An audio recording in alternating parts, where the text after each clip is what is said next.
Catholic Moments, episode number 66, John Grassadonia. Blooming, finding joy in the journey and hope in the heaven yet to come. Blooming. Hello and welcome to Catholic Moments. And now, here's your host and my mom, Lisa Hendy. Well, thank you, Eric, and welcome everyone to Catholic Moments, the show from CatholicMom.com, where we talk about all things faith, family, and fun from a Catholic perspective. I am Lisa Hendy, and that announcer that you heard at the outset of the show is my son, Eric, who is now newly a junior in high school, having just started school this week. And I'd like to welcome all the moms who've sent their kids back to school and all the dads and just all of you listeners out there. And thank you for listening to this show. If you're new to our show, I'd like to welcome you. And I'd like to also welcome all the folks from faithandfamilylive.com, where I'm lucky enough to be a part of the blogging team over there and having a great time getting to know all of you over on the faithandfamilylive.com site. So we're off to another great episode this week. We're a little bit late this week because I had a little technical difficulties yesterday. Those of you who follow CatholicMom.com may have heard that we are in the middle of a website redesign project, and I'm working with a great web developer to make the site really wonderful and new, but there's some growing pains along the way. So yesterday was the day to move the website over to the new server, and it didn't go as smoothly as we had hoped. So we had some outages during the course of the day, and now it is finally all back up and running in its original format. None of the redesign parts have taken place yet, but it's moved. I'm having a little bit of wackiness with my email, so I do want to tell you right away that if you've emailed me in the last week or so, assume that I did not get your email unless you heard back from me, and email me again, because some of my email seems to be going into the black hole. So that's what's going on with CatholicMom.com. And I'd ask for your prayers in the weeks ahead. We're working on a special new design that'll make the site great and even more interactive and more user-friendly for you. We've sort of grown over the years since the site started back in the end of 1999, and it's come to a point where the site really needs to be done by a professional rather than by a mom with dummies books. So that's what's going on, and I'll keep you posted here on the podcast of all those exciting developments. But in the meantime, this week I sent one of my kids back to school. Eric started his first official school day yesterday with his start of his junior year, and he's going to University High School here in Fresno, where he'll be a member of the junior class there, and it's a great charter school, so we're really happy to have him there. And Adam will be going back off to his first week of St. Anthony's as an 8th grader next week, so we're looking forward to that as well. So that's what's happening in my house. And before we get any farther into the show, I'd like to share with you some inspiration this week from my favorite online deacon, Deacon Tom Fox. In a previous Deacon Moment, I spoke of my ministry with and affection for couples who are going to be married. I've prepared couples, and I've married some as well. And now, with a moderate amount of tongue-in-cheek, I'd like to dedicate this Deacon Moment to the topic entitled Tips for a Successful Marriage. I don't do this very often, but I'm going to hum a few bars and give you men, and maybe you women, time to get a pencil and paper so you can take down these award-winning tips for success in your marriage. Da-dum, da-dum, da-dum. Okay, everybody ready? Number 1, stop fiddling with the thermostat.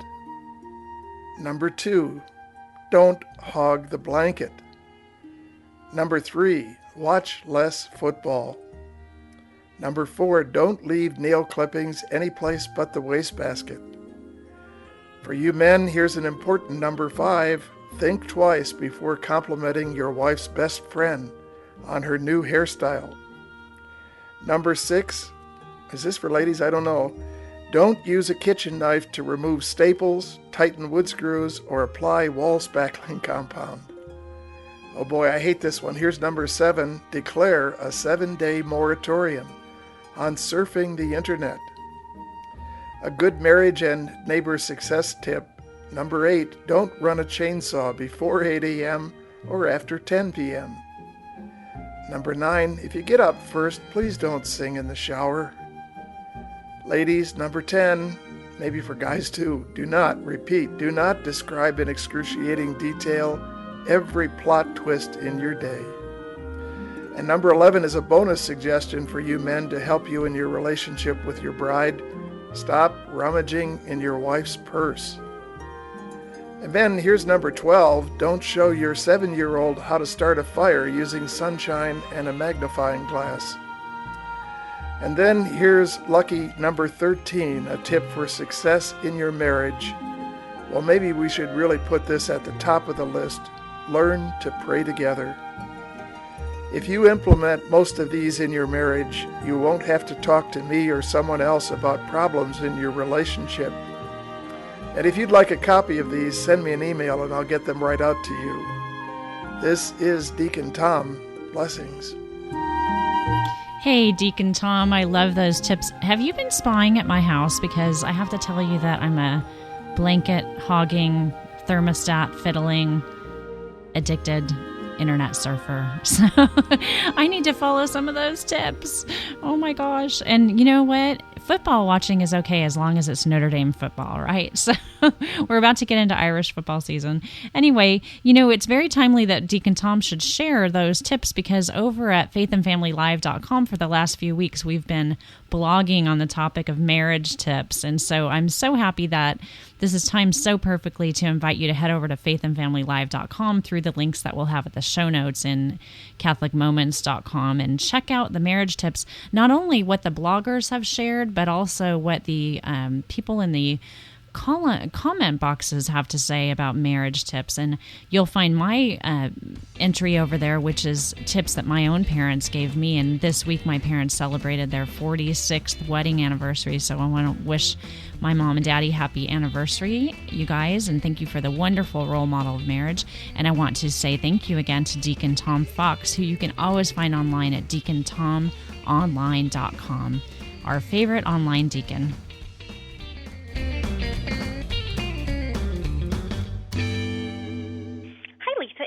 Madden, the Catholic Parish Media Liaison, calling you. Sorry I haven't called in a while with an update. As you know, it's summer and the schedule is different with the kids home from school. As a matter of fact, today we are baking a peach pie together and just spending a lovely, beautiful late summer day together outside and making tomato sauce with tomatoes fresh from the garden and just having a really wonderful summer. So anyway, my update for today is about an online site called Joram's List, JORMSLIST, joramslist.com. Joram does reviews of video games that kids like to play and sometimes grown-ups like to play, but besides the basic rating and reviews that you might find online, he actually gives more in-depth reviews, including violence, profanity, and hopefully to help parents choose games that are more suitable for their values and morals. So I hope that helps your listeners. I found a couple neat games online. One was called Gospel Champions, and I found that at the EWTN Religious Catalog, as well as something for teens called Catechumen. It's a CD-ROM game, and that's at the Catholic Company. That's www.catholiccompany.com. And you can see all this on my blog, so if you're driving in the car listening to the podcast and you can't remember, just hop on over to my blog that's posted in the show notes for Catholic Moments. Thanks again. I hope you're having a wonderful summer, and I will call again soon. Take care. Bye. Hey, Carrie, how do you feel about having my family over for dinner tonight for some of that tomato sauce and peach pie? That sounds yummy. Anyway, thank you so much for those recommendations. You can, of course, find links to Carrie's website in our show notes every week at catholicmoments.com or over at sqpn.com. And on the topic of Joram's List, which is one of my favorite resources as well, we actually had Joram call into the show a few episodes back, but I'm going to play that announcement again for you just in case you've missed it, since Carrie reminded us again about that great resource over at joramslist.com. So here's Joram. This is Joram, creator of joramslist.com, a site mainly for parents that reviews the content of the video games your kids want and or play. I base my content reviews on the ESRB's rating of each game. Their rating is in a little black and white box on the lower back and front of each American video game case. These little boxes specify what objectionable content is in the game by using one to several descriptions like strong language, blood and gore, violence, and more or less depending on the game. Well, this is a good starting point, but it doesn't tell you if you can turn off the blood or not, if and how many times the F word is uttered, or any language for that matter, what the overall style and attitude of violence is, and most importantly, how much objectionable content is actually in the game.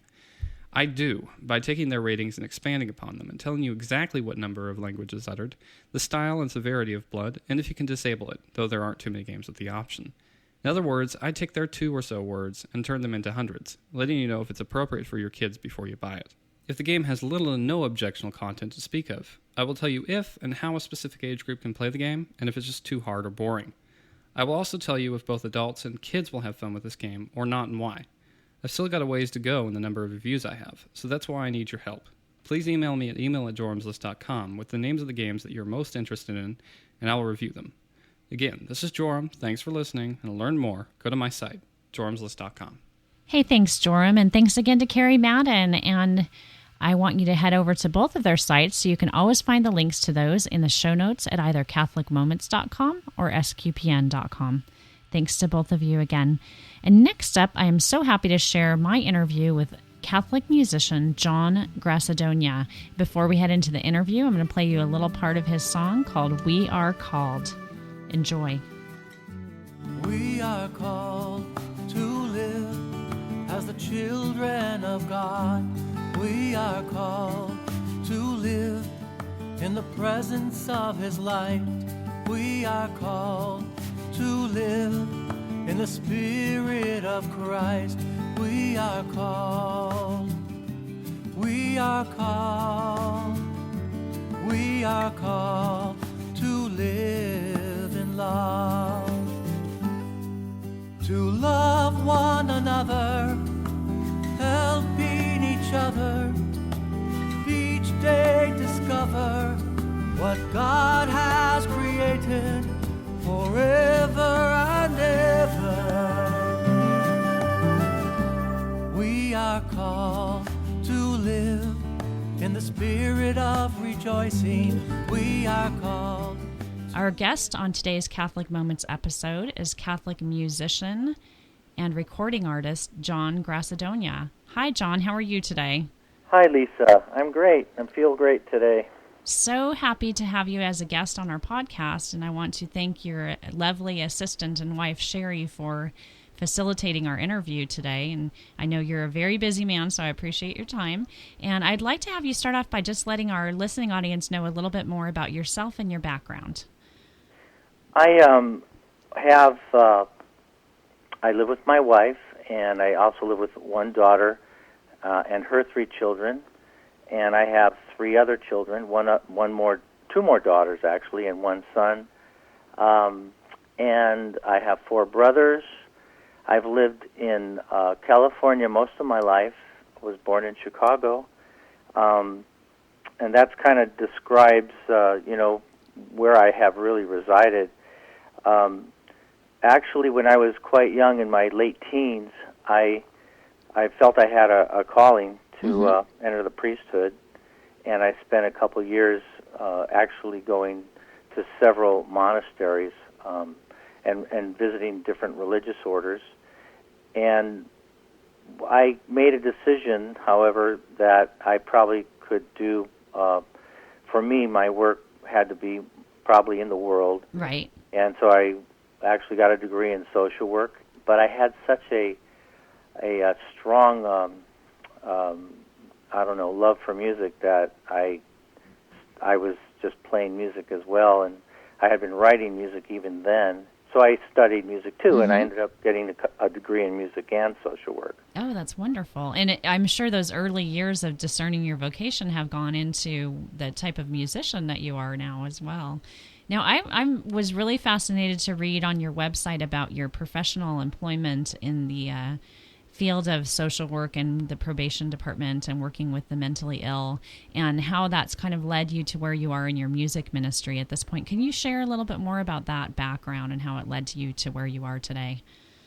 Well, I was actually started working in the jails, actually playing for Mass in the jails, and I had a priest who encouraged me, asked me if I wanted to get a job in the jail, and it kind of led to how the Lord kind of leads us, and we're searching. I ended up becoming a sheriff, but I recognized it was ironic. Once I recognized that I became a sheriff, I said, well, what am I doing in this capacity? I wanted to help people, and I didn't feel I could. And there was a real, it was difficult being playing for Mass and being a sheriff and the deputy. It seemed like there was this conflict of interest. The inmate couldn't quite understand it.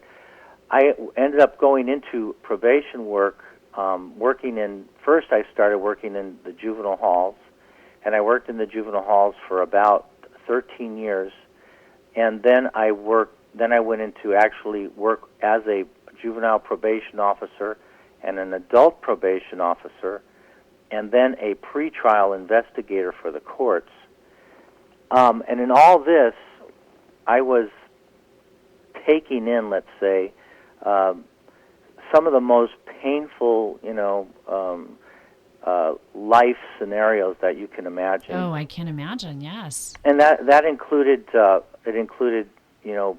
very heavy duty drug users who had they just seemed so hopeless, and a lot of gangs, a lot of people who were very violent, and then just people who just made mistakes, and it just seemed that was their, where they were going, and there was no way out.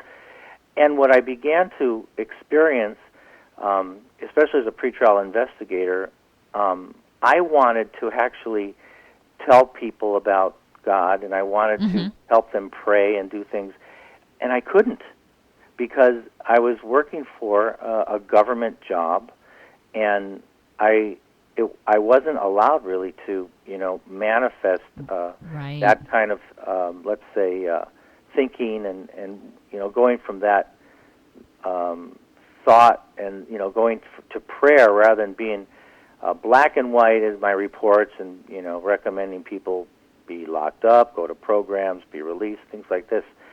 And I made a decision that I could no longer really do that work. I wanted to stand up, and I wanted to just be able to give people faith in Jesus and Christ. So John Paul II had a huge influence in where I was coming from in those days. And I remember reading an article where he said, "Shout it from the rooftops." And I was really kind of in awe at a pope actually asking and telling us that we had permission to shout it from the rooftops. And we all have our own ways of doing that. I have my web ministry, and you have your music. So it seems like a logical thing that would be. So you've now transitioned into devoting your life to your music ministry. Tell us how that has been for you and where you are right now in terms of your career with respect to your music. Well, I started writing songs strictly for my faith, and after I had published 2 CDs, God's Great Universe and Pray On, I was invited to a convention in Chicago, and it was a huge Catholic convention, and I was asked to sing with a couple of really fine singers, and they wanted me to learn about 15 songs. And these are songs that we know in the church. When you go to church, these are the songs that you sing. Right. And it was my wife. She kind of got me. She said yes for me, and I had no idea she was going to say yes. And I came home, and she goes, first she said, "You're going to Los Angeles." And I said, "How come?"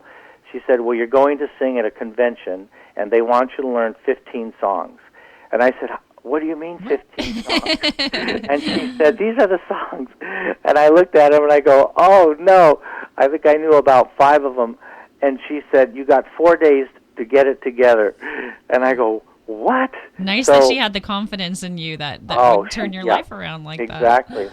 Well, what happened was, on one of these conferences, when I went to sing with these 2 ladies, beautiful ladies, on a couple of the songs, I have to admit, I was kind of winging it, not quite hitting the melody notes all the time on and one of the ladies said, you're not singing the song right. and I got really, my heart broke, it was like, oh no, and I remember going back to my hotel room and saying a prayer, and I said, Lord, maybe you didn't want me doing this. And I really felt heartbroken, like maybe the Lord didn't want me doing this work. And the next morning, I woke up and I went immediately back to sleep, and I found myself standing in a patio, and at the other side of the patio, John Paul II was there. Mm-hmm. He walked up to me with these dazzling, brilliant, beautiful blue eyes, with his hands outstretched, and said, do you want to work for me, with this beautiful smile? And I looked at him and I said, yes, Papa, I do want to work for you. And he kind of looked at me again and tilted his head with his arms outstretched. He goes, do you want to work for me? I says, Papa, Father, I do. He says, then come on, follow me. And he walked me through a room, mm-hmm. and then he walked into another room, and a woman came back out and opened a book, a big black book in front of me. And she was wearing a beautiful white gown and beautiful brown hair, and the book had maps in it and words in it and faces in it. And she said, we want you to know 4 languages. And I looked at the book, and I knew I spoke English. I speak English, mm-hmm. Spanish, and Italian. As I looked at the book, I saw these words that looked like Latin, and one of the words said soy. And I saw a man in dark skin, and I saw a map in red. And I said, I can learn the 4th language. I can do it.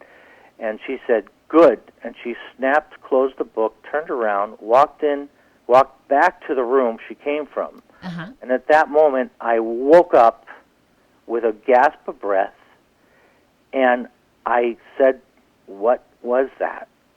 And I felt this amazing surge of peace and grace. And then I heard in my heart of hearts John Paul saying, you need to go to the heart of the Mass. You need to go to the Eucharist. Oh. Everything will happen from there.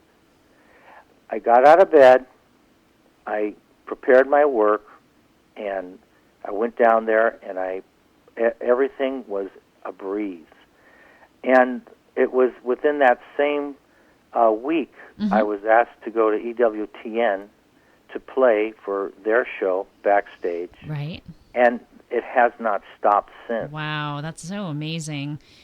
You got your marching orders. I got my marching orders, and it took away the on the fear. verge of being ready to give up. It sounds like amazing. And I want to talk with you a little bit about your most recent CD, "Live Like Saints," and this is something that's just recently released. And I know you it was produced by Joe Hand. Yes. Tell us a little bit more about the recording of that CD and what we'll hear on it when we listen to it. Well, "Live Like Saints" has 10 songs on it.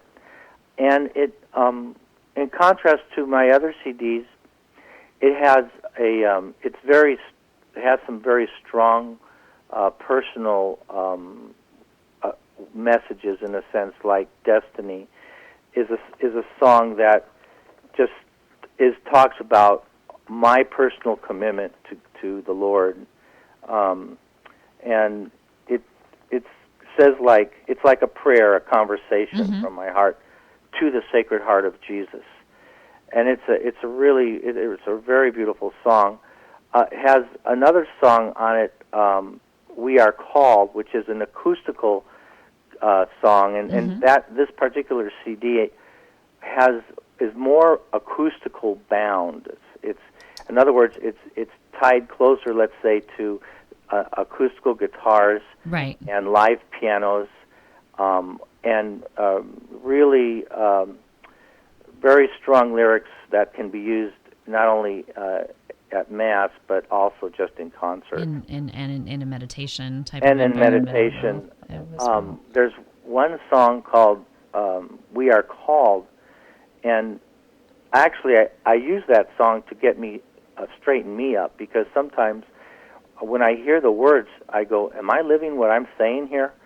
Because it says we are called to live in love. Yes, I've heard it. It's a beautiful song, and I'm sure we'll be playing it at some point during the show as well, so our listeners will have a chance to listen into that. You know, John, I'm wishing that we had more time. We're closing out on our time with you, and I want you to let us know how people can get in touch with you if they're interested in learning more about your music ministry and the work that you're doing for the church.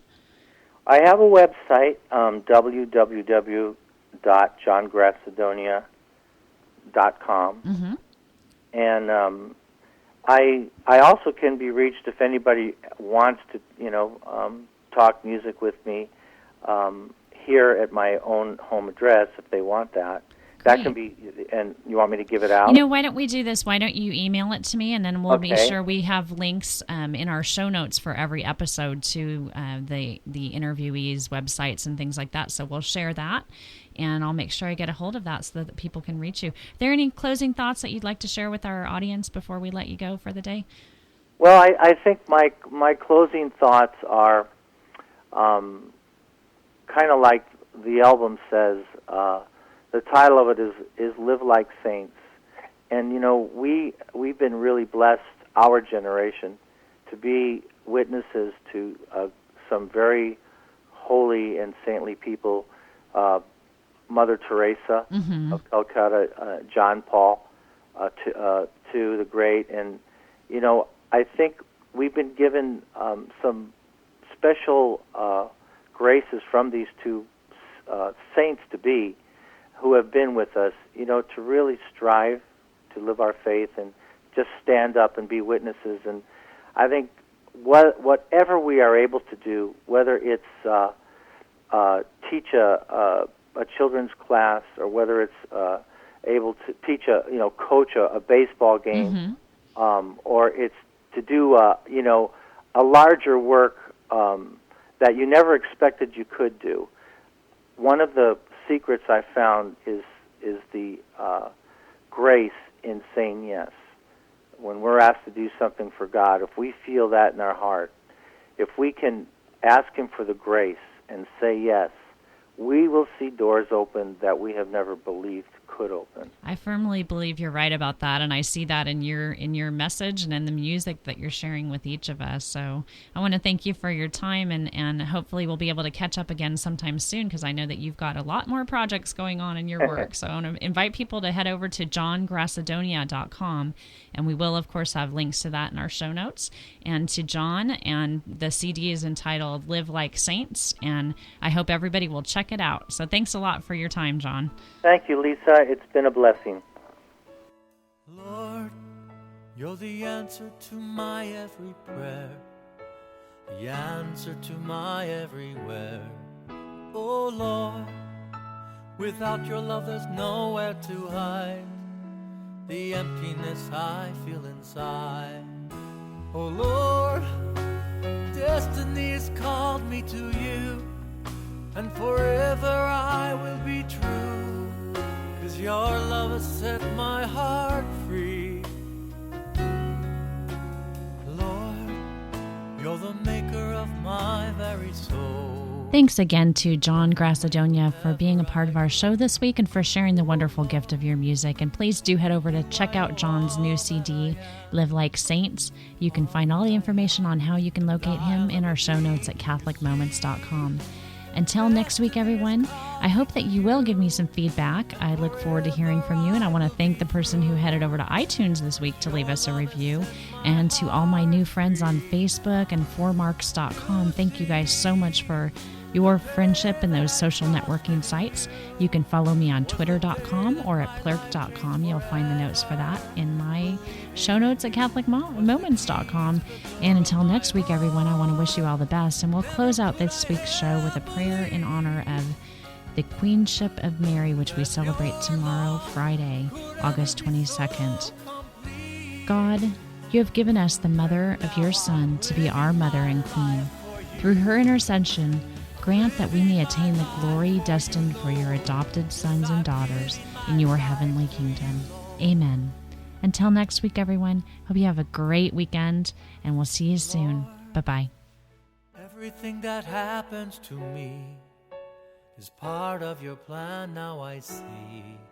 Oh Lord, each day I will offer to you all that I am, all I can be. You see, destiny has called me to you, and forever I will be true, 'cause your love has set my heart free.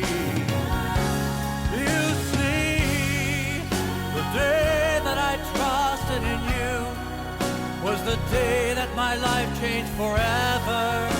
Believing in you was the key to the door of my heart. Oh, believing in you was the key to the door of my heart.